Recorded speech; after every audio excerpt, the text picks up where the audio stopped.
The sound of bitter weeping echoed through the small farmhouse as Katherine Zimmerman knelt before the empty cradle, her fingers gripping the handcrafted wood so tightly her knuckles turned white. It was April 1876, and 3 weeks had passed since she had buried her infant son alongside her husband on the plot of land behind their home in Nebraska Territory.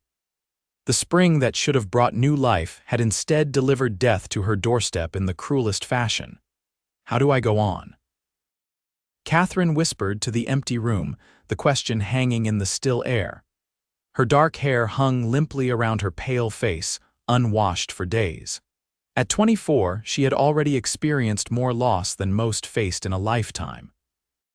First her husband Thomas, taken by pneumonia in the harsh winter, then their newborn son, who had drawn just a few precious breaths before slipping away. The farmhouse, once filled with dreams of family and future, now stood as a hollow reminder of everything she had lost. The fields outside remained untended, the livestock barely cared for. Katherine performed only the most essential tasks to keep herself alive, though she questioned why she bothered. The knock at her door came just as the afternoon sun began its descent. Katherine ignored it at first, assuming it was another well-meaning neighbor with a casserole and pitying eyes. The knocking persisted, growing more determined. "Madam, anyone home?" A deep voice called. Katherine rose slowly, wiping her tears with the back of her hand. She crossed the floor with hesitant steps and pulled open the heavy wooden door. Before her stood a man she had never seen before, tall and lean with a weathered face that spoke of years under the open sky. His clothes were trail-worn and he held his hat in his hands, revealing sun-bleached brown hair. What caught her attention most were his eyes, a clear, honest blue that held no pity, only a straightforward gaze. "Madam, forgive the intrusion. Name's Ethan Vance. Your neighbor, Mr. Henderson, mentioned you might have a barn where I could sleep for the night. I'm passing through, headed to Wyoming Territory. I'd be happy to pay with work come morning." Katherine stared at him, momentarily forgetting her grief in her surprise. It had been weeks since she'd spoken to anyone besides the neighbors who checked on her. "I have a barn," she said, her voice rough from crying. "You're welcome to it." "Much obliged," Ethan replied with a slight nod. His gaze moved past her to the interior of the house, taking in the unwashed dishes and general disarray, then back to her tear-stained face. His expression remained carefully neutral. "Don't mean to pry, madam, but is everything all right here?" Katherine nearly laughed at the absurdity of the question. Nothing had been all right for months. "The barn is around back," she said instead, beginning to close the door. "There's a pump for water." "Thank you kindly," he said, but hesitated before turning away. "Madam, I couldn't help but notice your fields. Spring planting should be well underway. If you're in need of help—" "I don't need charity, Mr. Vance," Katherine interrupted, her voice sharper than intended. "Not offering charity. Offering fair work for fair pay, or at least a roof over my head for a few nights." He held her gaze steadily. "I've been working ranches since I was 15, know my way around a farm too." Katherine wanted to refuse, to send this stranger on his way and return to her grief. But the reality of her situation was impossible to deny. If she didn't get seed in the ground soon, there would be no harvest. Without a harvest, she would lose everything. "1 week," she said finally. "Room and board in exchange for help with planting, then you move on." Ethan nodded. "Deal." He extended his hand, and after a moment's hesitation, Katherine shook it. His palm was rough with calluses, his grip firm yet careful. "I'll see to my horse, then take stock of what needs doing," he said, settling his hat back on his head. "Be light enough to work another hour or two today." Katherine watched him walk toward the barn, leading his horse, a sturdy buckskin with a white blaze. For the first time in weeks, she felt something other than grief. It wasn't hope, not yet, but perhaps the faintest recognition that the world continued to turn. The next morning, Katherine woke to the unfamiliar sound of activity outside her window. She dressed quickly and made her way to the kitchen, where she was startled to find a small fire in the stove and coffee brewing. Ethan entered through the back door, carrying an armful of firewood. "Hope you don't mind," he said, nodding toward the stove. "Thought you might want coffee. Sun's been up an hour already." Katherine couldn't remember the last time she'd risen with purpose. "Thank you," she said simply, pouring herself a cup of the strong black coffee. "I've checked your plow and harrow," Ethan continued. "Both need work, but nothing I can't fix. Your seed stores look good, though we might be short for the north field." "We," Katherine questioned. "Figure of speech," Ethan amended. "Your land, your decisions, I'm just the hired help." Katherine sipped her coffee, studying the man across from her. In the morning light, she could see the fine lines around his eyes, the small scar above his left eyebrow. He wasn't handsome in the conventional sense, but there was something compelling about his face, a steadiness, a reliability. "The north field floods easily," she found herself saying. "My husband," she stopped, swallowing hard. "We usually plant it last, if at all." Ethan nodded, not pressing about her husband's absence. "Smart. We'll focus on the south and east sections first then." The days fell into a rhythm. Katherine would wake to find Ethan already at work. They would eat a simple breakfast, eggs from her hens, bread she baked every other day before he headed to the fields. Katherine slowly resumed her household tasks, finding comfort in the routine. In the evenings, Ethan would return, wash up at the outdoor pump, and join her for supper. Their conversation was minimal at first, practical exchanges about the farm and what needed doing. But gradually, Katherine found herself talking more. A week into his stay, as they sat at her kitchen table, Katherine surprised herself by saying, "My husband's name was Thomas. He died this past winter." Ethan paused, his fork halfway to his mouth. He set it down carefully. "I'm sorry for your loss." "Our son was born 2 months after he died," Katherine continued, the words pouring out like water from a broken dam. "He only lived 3 days. I named him Samuel." Ethan's eyes held hers, unflinching in the face of her grief. "Samuel is a good name, a strong name." "He was so small," Katherine whispered, tears sliding down her cheeks. "His hands were no bigger than my thumb. May I ask where they're buried?" Ethan's voice was gentle. "On the hill behind the house, under the cottonwood tree." Ethan nodded. "A good spot, peaceful." They sat in silence for several minutes. Katherine expected to feel the crushing weight of grief again, but instead found a strange relief in having spoken her husband's and son's names aloud. "My contract's up," Ethan said eventually. "The week you agreed to." Katherine looked up sharply. She'd lost track of the days. "Yes, I suppose it is. Fields are planted," he continued. "Fences mended, barn roof patched." "You've done good work," she acknowledged. Ethan turned his coffee cup in his hands. "I could stay on a while longer if you'd allow it. There's still the orchard to tend, and those chickens of yours need a proper coop before summer heat sets in." Katherine should have said no. The proper thing would be to send him on his way. She was a widow living alone, and tongues would wag in town. But the thought of returning to the silence, to the empty rooms and endless grief, was suddenly unbearable. "You mentioned Wyoming," she said. "What's waiting for you there?" "Nothing particular," Ethan admitted. "Just somewhere I haven't been yet." He met her eyes. "No one waiting for me anywhere, madam. Haven't had a place to call home since I was 17. Katherine took a deep breath. "You can stay until harvest, Mr. Vance. Same terms, room and board for your labor." "Fair enough," he agreed.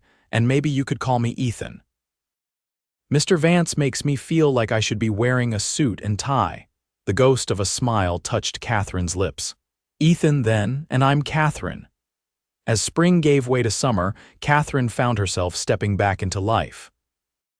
She began joining Ethan for some of the outdoor tasks, weeding the kitchen garden, collecting eggs, even helping in the orchard. The physical labor was exhausting, but brought with it a dreamless sleep she hadn't experienced in months. One evening in early June, Katherine went to check on a hen that had been setting eggs and found Ethan sitting on a stump behind the barn, whittling something from a piece of wood. "What are you making?" she asked, curious. Ethan looked up, a flash of surprise crossing his face before he held up the half-formed piece. "Just a horse." Habit I picked up years ago. Katherine stepped closer, examining the small figurine. Despite being unfinished, the horse's form was elegant, its flowing mane and alert ears capturing the essence of the animal. "You're quite talented," she said, genuinely impressed. Ethan shrugged. "Passes the time." He hesitated, then added, "My father carved, taught me when I was young." It was the first personal detail he'd volunteered about himself. Katherine settled on a nearby log, silently encouraging him to continue. "He was a furniture maker back east," Ethan said, his knife moving steadily over the wood. "Had a small shop in Pennsylvania, made beautiful things."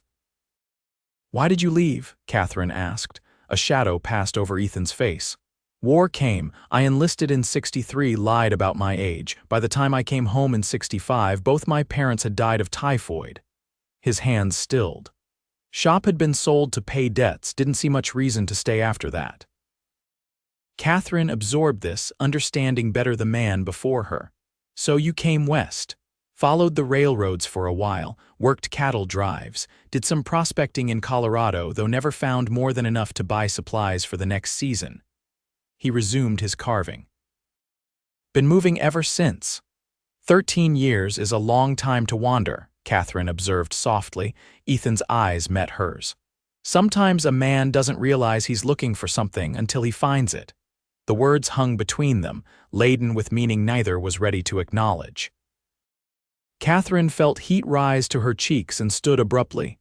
"I should check on dinner," she said, turning toward the house. "Katherine," Ethan called after her. When she paused, he said, "Thank you for asking."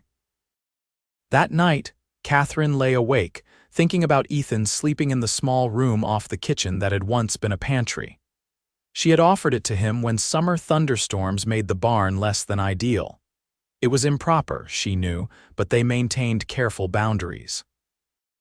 He never entered her bedroom and they kept a respectful distance, yet something had shifted between them. In sharing their pasts, they had created a new connection, fragile but real. The following weeks brought a gentle transformation to the farm. The fields flourished under Ethan's care, the corn growing tall and green. Katherine's kitchen garden yielded vegetables in abundance, and the orchard promised a good harvest of apples come fall. But the most remarkable change was in Katherine herself. She began to laugh again, first at the antics of a persistent squirrel that raided their corn, then at Ethan's dry observations about the temperamental mule he'd coaxed into working again. Small moments of joy found their way back into her life, like wildflowers pushing through soil after a long winter. She still visited the graves on the hill, but the overwhelming anguish had softened into a tender sorrow. She could remember Thomas with love rather than only pain, and think of her infant son with gratitude for his brief presence rather than only despair at his loss. One Sunday in July, Katherine returned from church to find Ethan placing something in Samuel's cradle. When he saw her in the doorway, he straightened quickly, looking uncharacteristically uncertain. "I shouldn't have," he began, stepping away from the cradle. Katherine approached slowly, peering inside. There, nestled against the small quilt she had sewn during her pregnancy, sat a beautifully carved wooden horse, its mane flowing, one hoof raised as if in mid-gallop. "For Samuel," Ethan explained, his voice rough. "Thought he should have something of his own." "But if it's not right," Katherine reached out, touching the smooth wooden figure with trembling fingers. "It's beautiful," she whispered, tears filling her eyes. Not tears of grief this time, but of something else, gratitude, perhaps, or wonder at the kindness of this man who had come into her life so unexpectedly. "Thank you," she said, looking up at Ethan. Their eyes met, and for a moment Katherine saw in his gaze something that made her heart beat faster. Then the moment passed and Ethan nodded, moving toward the door. Better check on that fence in the north pasture before dark. As July melted into August, the heat became oppressive. They worked in the relative cool of early morning and evening, retreating to the shade during the worst of the afternoon sun. Katherine would sit on the porch, mending or shelling peas, while Ethan worked on repairs to her wagon or fashioned new handles for tools. The evening thunderstorms brought welcome relief from the heat, but made Katherine nervous. She had always feared the violent prairie storms with their jagged lightning and window-rattling thunder. During one particularly fierce storm, as rain lashed against the house and thunder shook the walls, Katherine sat rigidly at the kitchen table, trying to focus on her sewing.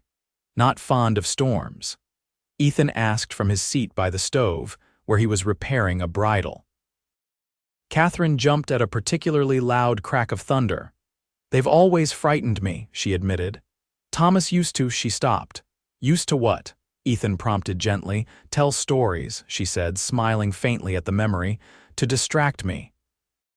Said his grandmother taught him that thunder was just the sound of angels rearranging furniture in heaven." Ethan set aside his work. "My father had a different tale. Said thunder was the sound of buffalo herds running across the sky." Katherine looked at him with interest. "I've never seen a buffalo." "No, they're magnificent creatures, fewer now than when I first came west, but still impressive." He leaned forward, his eyes lighting up as he described the massive herds he'd encountered years earlier. "Earth shook beneath your feet when they ran. Like feeling the heartbeat of the land itself." As Ethan continued, weaving tales of his travels across the frontier, Katherine found herself relaxing, the storm receding from her awareness. His deep voice filled the kitchen with images of mountains that touched the clouds, valleys carpeted in wildflowers, and desert nights where the stars hung so low you could almost touch them. "You should write these stories down," Katherine said when he finally fell silent. "They're wonderful." Ethan looked embarrassed. "Just things I've seen, nothing special." "They are to me," Katherine said softly. "I've never been farther than Lincoln." "Maybe someday you will," Ethan replied. "World's a big place." The storm had passed, Katherine realized with surprise. She had been so engrossed in Ethan's stories she hadn't noticed when the thunder stopped. "Thank you," she said, gathering her sewing. "For the distraction." Ethan stood as she rose. "Katherine," he said, his voice suddenly serious, "I've been meaning to speak with you about something." Her heart quickened. "Yes, harvest will be coming soon," he said. "After that, our arrangement ends." "Oh," Katherine felt a cold emptiness spread through her chest. "Yes, I suppose it does." Ethan took a step toward her. "Thing is, I'm not sure I want to leave when it's done." Katherine could scarcely breathe. "What are you saying, Ethan?" "I'm saying I care for you," he said simply. "More than I expected to, more than might be proper given everything." He ran a hand through his hair. "I know it's too soon after your loss, I know you're still grieving. But I thought you should know where I stand before I make any decisions about moving on." Katherine stood frozen, a tumult of emotions washing through her. Guilt, fear, confusion, and beneath it all, a surprising warmth she had thought never to feel again. "I don't know what to say," she whispered truthfully. "You don't need to say anything now," Ethan assured her. "Just wanted my intentions clear. I'll stay through harvest as agreed, help you get everything in order. After that, if you want me to go, I'll go with no hard feelings." Katherine nodded, unable to form words around the knot in her throat. "Good night, Katherine," Ethan said gently, retreating to his small room. That night, Katherine wept for the first time in weeks, not from grief, but from confusion. How could she feel this way about another man so soon after losing Thomas? Was it a betrayal of his memory? And what if her son would loving another man somehow diminish her love for Samuel? Yet as the tears subsided, Katherine found herself remembering Thomas's words during those last days, when they both knew he was slipping away. "Live, Katie. Promise me you'll live." The next morning, Katherine rose early, washing her face in cold water before heading to the kitchen. Ethan was already gone, his coffee cup cleaned and put away. Through the window, she could see him in the distance, working in the cornfield. They moved carefully around each other in the days that followed, their conversations returning to practical matters. But something had changed. Katherine found herself watching Ethan when he wasn't looking the way his hands moved confidently over a task. The quiet smile that sometimes crossed his face when he thought himself unobserved. And sometimes she would catch him watching her with that same careful attention. August brought the first hints of autumn cooler nights, a changing quality to the light. The crops were ripening, the corn turning golden, the apple trees in the small orchard heavy with fruit. Soon it would be harvest time, and then Katherine didn't want to think beyond harvest. One evening, as the sun was setting, painting the sky in brilliant oranges and pinks, Katherine made her way to the hill where Thomas and Samuel rested. She knelt between the graves, placing a small bunch of late summer wildflowers at the base of each wooden cross.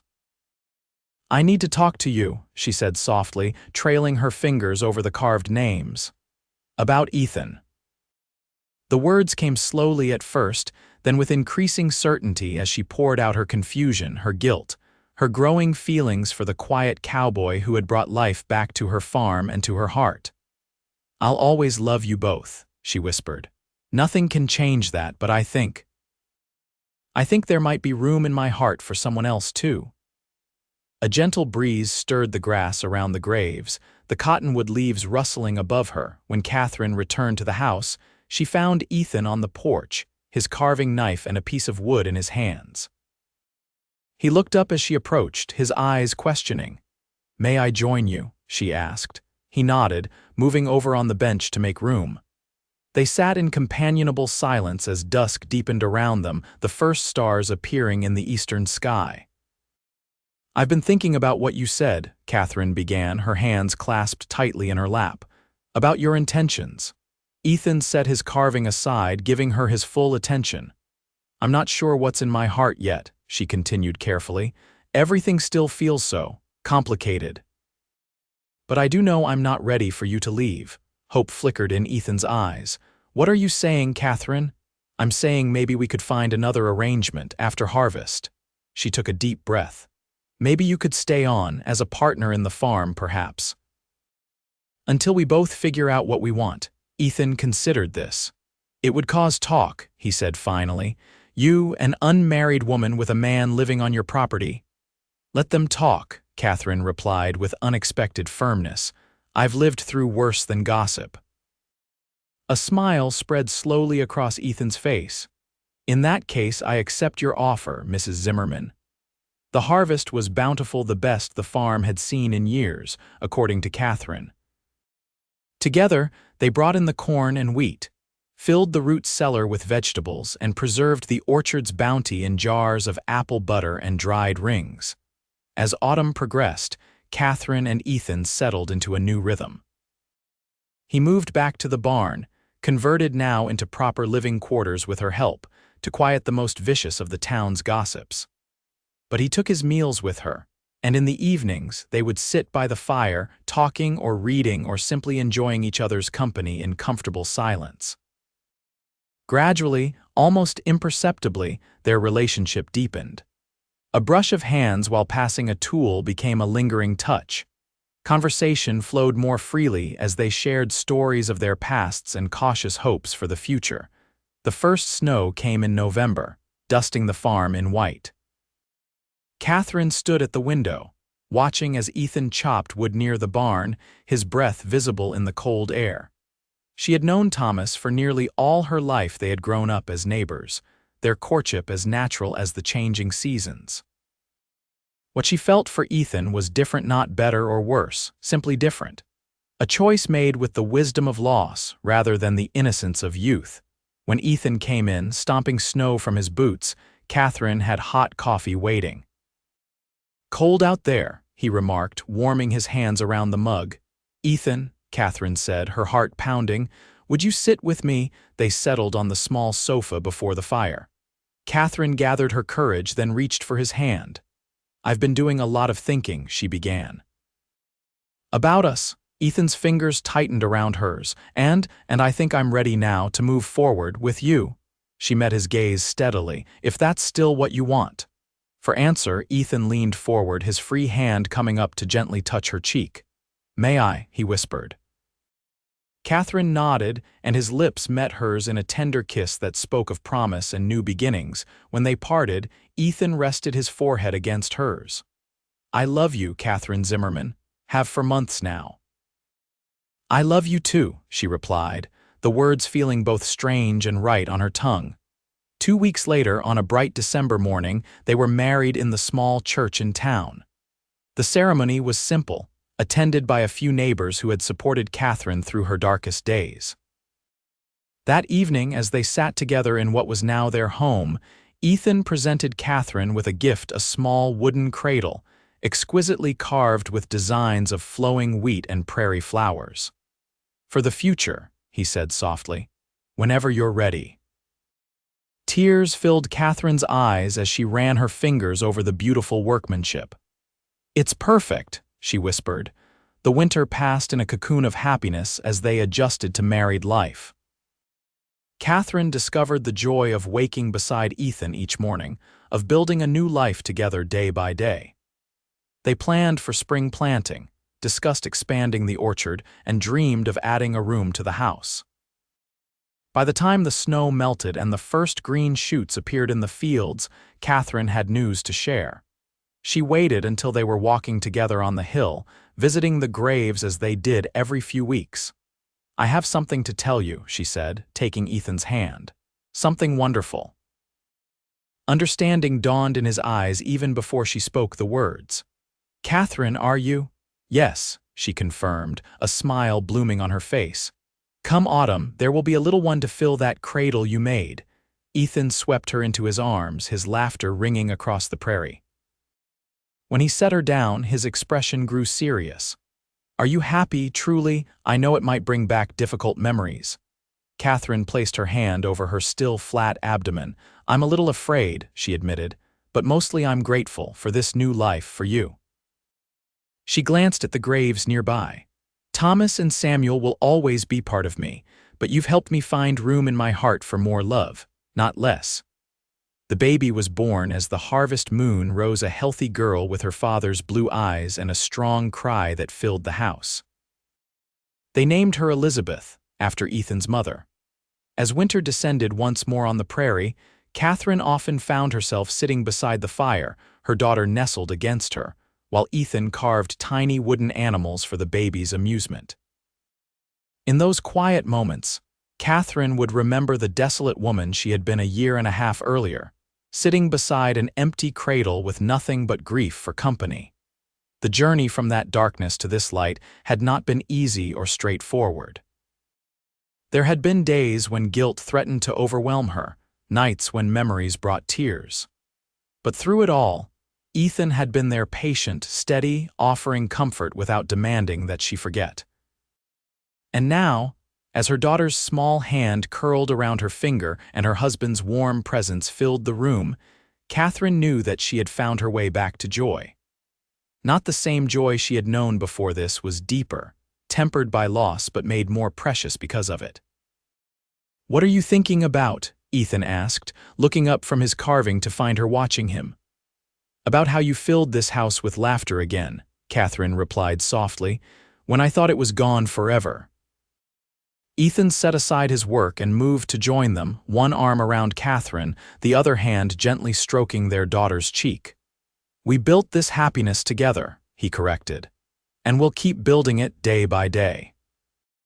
As snow fell gently outside, covering the prairie in a blanket of white, the small family remained by the fire, wrapped in the warmth of a love that had been born from grief but had blossomed into something beautiful and enduring, a testament to the resilience of the human heart and its remarkable capacity to heal, to hope, and to love again.